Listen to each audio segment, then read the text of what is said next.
This video is produced as part of the work with the website thewaythetruthandthelife.net. We start with my website, thewaythetruthandthelife.net. And ye shall know the truth, and the truth shall make you free. Now, to view this without the sidebars, you can click on the little dot. And ye shall know the truth, and the truth shall make you free. You could come back to the frames view by clicking on the little dot in a box there. But now we'll go to contents, and then to number 2, the background, and then to number 2.7, personal, and for myself 2.71, and my timeline, picking up the period from 1971 to 1986. The only thing that I've got completed in this background for 1980 is the Needs of Children seminar, which I've completed as a background for this present effort. And we'll click on that Needs of Children seminar. And that's 1980 Needs of Children seminar. This was at the Unitarian Universalist Church. And here's the introductory video. This is Wednesday, July 18th, 2012. As background for other work, I'm going back to a seminar that was organized in 1980 on the needs of children.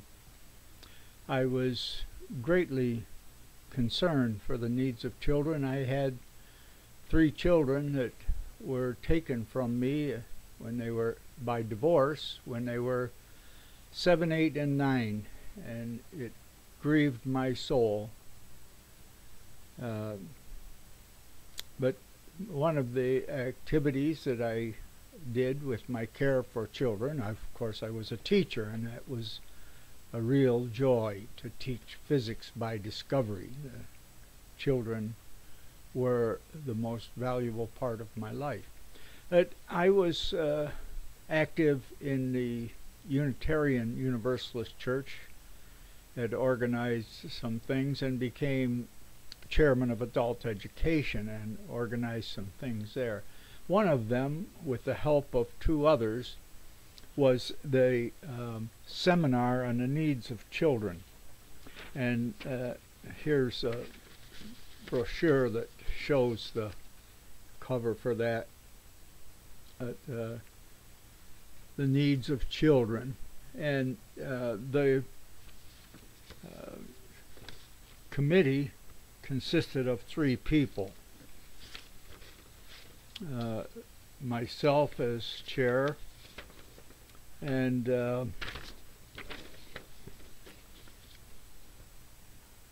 Linda D. Hummel and Nancy L. Wilkins were on the committee and helped get a very nice group of speakers on the subject, starting from an early age and going up.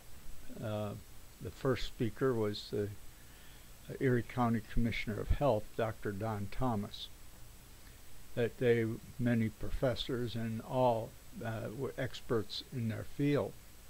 So this video is to just give the background of the 8 speakers in this Needs of Children seminar. Now, to go back to the menu, I could click on Introduction. The center always goes back to the top. And I'll go to Session 1, which was the Needs of Healthy Children by Don Thomas. Number 2 was Healthy Psychological Development of Early Childhood, Dr. Donofrio. The third one is daycare, which is the focus of my attention presently with Lee Clendennlng. Then learning emotions and teacher or parent behaviors by Ron Gentile. Then psychosocial aspects of chronic disease on children and family by Michele Alexander, professor of pediatrics. And then home and child effects of drug and alcohol abuse by Bruno Schutkeker. Then the film producer and actor Fred Keller, the child justice system observed. And the last session was child abuse, physical and sexual, a legal view, by my friend Linda Cleveland, the attorney. And here's the discussion. This is 2012. This is 2012, and the seminar was in 1980, so that would be 32 years ago. I'm making this record of the seminar for my website because it's a background for things that are happening today with daycare. That will be the subject of another video that I will post on the YouTube and on the website. But to have discussion for this seminar, what I will discuss is what I remember 32 years later of the things that stood out to me. The first speaker, Dr. Don Thomas, he was a friend and member of the Unitarian Universalist congregation, lived in the Sweet Home School District and had children that went there, although I never taught his children. But I remember he was out, I believe, to Seattle, Washington, and came back from a public health executives meeting out there, and told me, "Don, cut out the salt." They had presented the research showing how the use of salt correlated to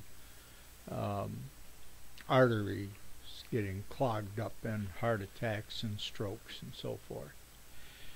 His presentation, the first one, I'll look at the heading there. Needs of healthy children. Well, he started with the youngest age of the children, and there was a progression basically in age from seminar to seminar. And Don's main point was had to do with Hispanics. It wouldn't probably be relevant today, but 32 years ago, the Hispanic community in Buffalo was quite Catholic and quite religious, and the public health concern for children was unwed mothers of Hispanic background, because they were being rejected by the family, and the children suffered. The unwed mothers didn't have good support. The next speaker, Dr. Donofrio, really made an impression on me. as the moderator for the lecture, I introduced the speaker, and after the presentation there was a question and answer period which I initiated. And when Dr. Donofrio got through, I was teaching math for the building trades, and I thought that the troubled students that was a special program for BOCES students, Board of Cooperative Educational Services, and many of them were without fathers, were troubled, had been expelled from other school districts, so forth. And there were a number of them were what we would call hard guys. In those days they had big leather belts and wore boots and had chains hanging from their belts, that type of thing. And when Dr. Donofrio finished, I said, it doesn't seem, when you talk by his background was the Western New York Child and Adolescent Psychiatric Clinic, which was the main referral clinic for psychiatric problems in the schools. And I said, it doesn't seem like you're talking about my bad boys, that the leather boots and jackets and so forth. And he said, no, the street boys get into trouble, but they don't have long-term psychiatric disabilities. He said the children that have the long-term psychiatric disabilities are the ones that do not get to interact with others during their early life stage development. The child kept at home and not allowed to go out and play, not to experience just free play, that kind of thing. And it wasn't something that was present in my mind, but I noticed that where the restaurant where I'd go for coffee, one of the top students in the high school had gone to, I believe it was Harvard. He was one of the top students. His father was a dentist, and his mother was very demanding of him with his studies. And he had always academically excelled because his mother kept him home studying. And here he was, back before the year was out, back from the university and washing dishes in that restaurant. And he just couldn't cope with the stresses of being free and in a more adult environment where he had to manage his own affairs. And he had dropped out of Harvard and returned home and was washing dishes. It just reminded me of Dr. Donoferio's work. Now, Clendennlng, number 3, was this refers to the background that is motivating me to get this work together, to use it as background for another video having to do with daycare. There's a terrible situation that I've experienced, and I'm documenting. But and it's in the same town where a bad situation that Mr. Clendennlng spoke of. There was in Kenmore, just on the outskirts in the town of Tonawanda, was the town of Tonawanda Police Building.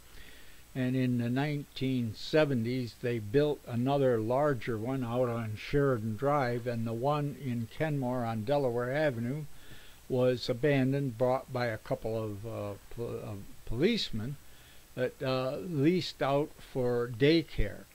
And Lee Clendennlng was the Erie County person in charge of inspecting daycare and developing daycare standards.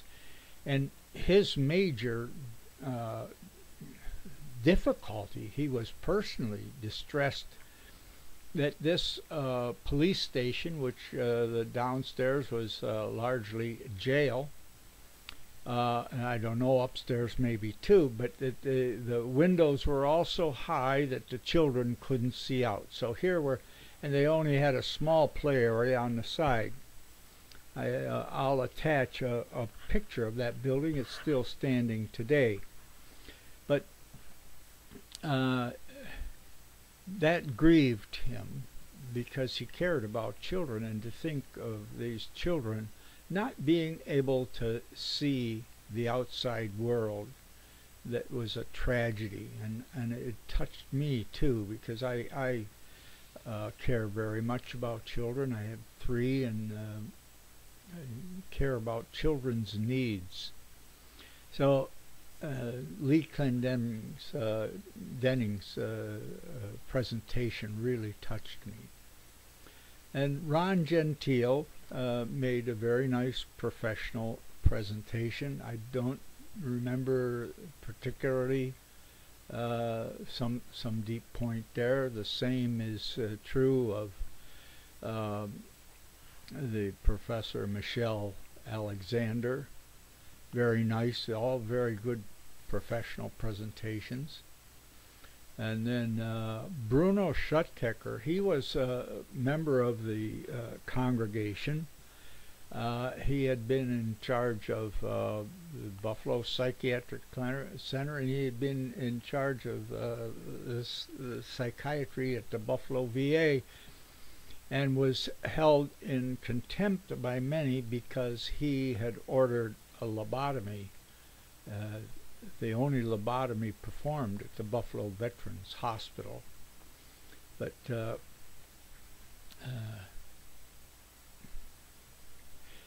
he's gone now, but it always struck me as strange because Bruno liked to speak to people, liked to get up in front of an audience, and he had many things to offer. I've been to his home, enjoyed fellowship in different groups that he was part of. And when I was made chairman of adult education, the different things that I sponsored, Bruno was always very glad to take part, and he had much to offer. Fred Keller was an actor and producer and worked with children associated with the university. Linda Cleveland was a personal friend, a private attorney who had worked with child abuse and spoke on those issues.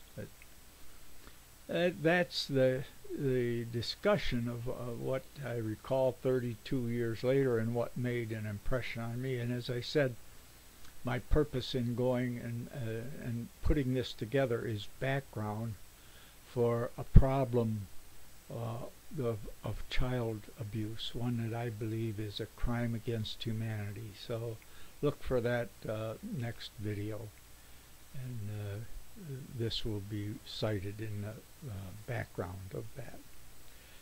Thank you. Now I'll run this on Bruno.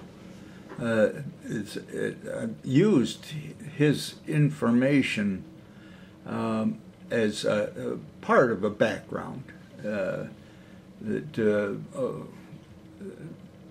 went much deeper, but really appreciated what he had to say.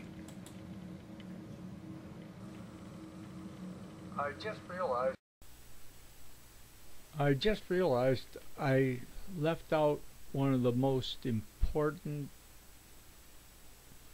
foundation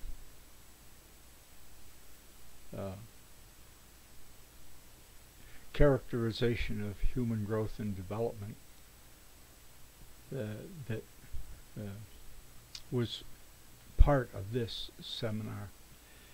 It was presented by Dr. Bruno Schutkeker, the psychiatrist, and it was him telling about New York University pre-med background on stages of human growth and development, which a healthy developmental process would take one through.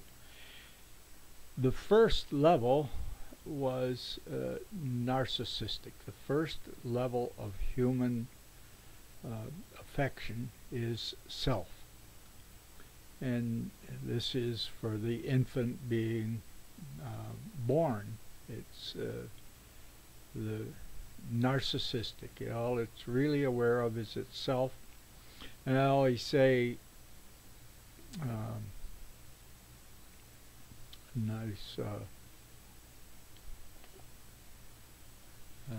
colorful comment about that, and I'll save that till later. But the next level of development in a healthy child is to care about others like self. Boys are generally attracted to boys. In very early childhood, there may not be differentiation between boys and girls. Little babies, once they've developed to the point of awareness of others, like other little babies, like self. When the differentiation of walking and talking comes, and you begin to find boys prefer to play with boys and girls prefer to play with girls.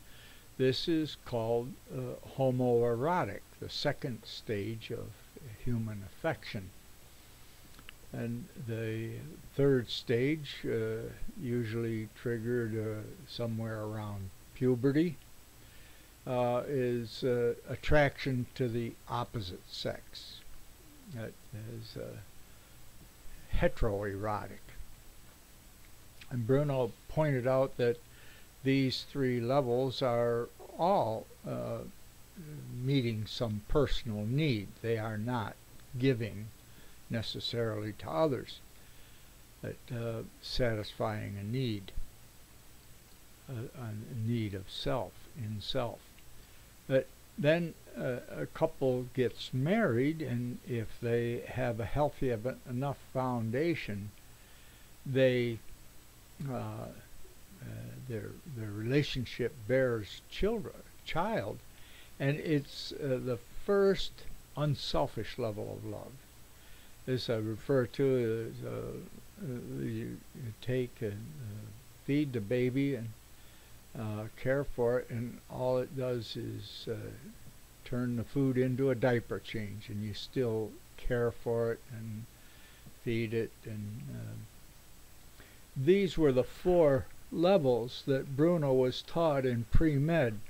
Now, the development on this, I realized and carried it further, that when I was in New York City at 17, coming through in the Air Force, and walked underneath an apartment building, a tall apartment building, and here's trash and condoms on the sidewalk, and I had been on the road selling magazines, and I learned that apartment dwellers cared much less for their environment, and in the low rent projects you could hardly stand the smell in the hallways where the people would pee and sometimes poop. But in a private residential area where there was ownership, there was much more care. And working with this, I thought about my own children and how I cared. I had bought a private home, this home right here, in the mid-1960s. And how much I cared about keeping the lawn up and fixing the house and having a nice home, and caring about the community. And then the children went down the street to an elementary school. I had concern for the quality of the schools. And then they went off to a wading pool in the summer, and I cared about the quality of the parks and pools and so forth. And then I realized that's a natural stage of development. Care for the home and children, to growing to care for the community. And then I realized as the children went off to the world of work and war or university, there was a concern for the quality of government and military, that another level of development for the world of work and war. And then as I've gotten older, understanding that it's a global community, and caring about all. You can't just have one segment. My major concern now is realizing that indoctrination of children deprives them of common sense and intuition. They're confused, whether they're memorizing the Bible, the Quran, or the Torah. They're being turned into robots. They have the choice of rebelling or complying. But the socialist revolution was largely led by rebellious Jews, but they had been brought up memorizing and rebelling against their memorization, but they didn't have common sense. And the whole thing today of children being raised in apartments and in intellectual book learning and indoctrinated in this way without natural experience of that a farm child would get, raising animals and working together with the family and the close family ties. The common sense and intuition is a thing of the past for many children, and the care that they get in daycare doesn't give them a sufficient foundation for development. We now know that nerve growth factor is present at certain ages, like at 6 months old, the brain scan can show autism is going to happen because there was not the mammalian nursing bond. An animal level bond didn't happen when nerve growth factor was present in that area of the brain, and that brain area will not develop. And that's just part of the reality. It doesn't mean the person will be a bad person or an immoral person. They'll just be missing parts on the mammalian level of development. So Bruno Schutkeker, this is an addition for that. Much foundation built on these things that will be referred to. This background will be referred to in later videos. Thank you.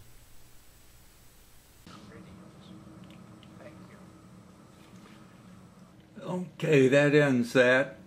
And if you were watching the video, it's easy to move around and get back to the contents, and if you wanted to have the side parts of frames, you can go back to that by clicking the dot or box, move back and forth. But that'd be sufficient for this. Thank you. The background material in this video can be viewed at thewaythetruthandthelife.net. More specific references will be given in the notes.